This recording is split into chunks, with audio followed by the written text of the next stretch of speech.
Thanks for joining us this evening, your time, this morning, my time. Well, thank you for having me. And I'm just going to say it. I mean, a lot of the women were not very nice. It's been a while, Russell and Lauren. How are you both? But so glad to catch up. The British have lost the ability to be able to deal with shooting under pressure. They didn't want to pick me. They didn't want to pick me gold. They just want somebody can win. But I kind of learned it on my own. I said, call him back and tell him the family. Scores went through the roof. I mean, people started breaking 400s left and right. The final system they went to was total bullshit. U.S. hands down. I pride myself on being able to hold targets, especially when they're out of place. Driven some of them out of the country. Looking at Basagni, looking at Venturini, looking at Cioni. The reason they've had to do that in your sport is because it's boring. I literally took the DT11 off the rack. Coming out of juniors, they've either got to make the step up or go do something else.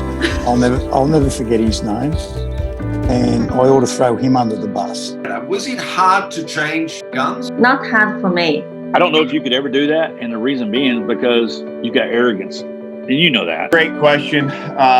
It's a tough question to answer. I stick a sock in that subconscious voice and throw him in the bottom drawer and chain it shut.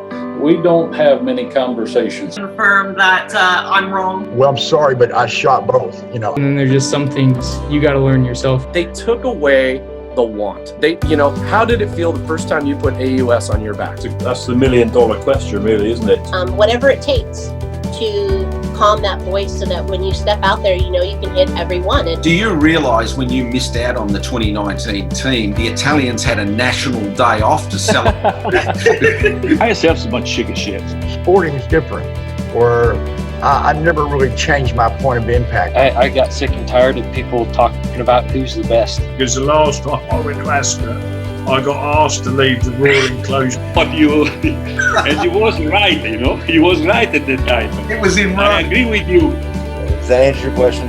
No. I always go there with the mind, I want to shoot the best I can. And It's between what makes a champion and a good shot. By far my most embarrassing experience of my life. Inspiration. Thanks for your time today. Thanks for having me.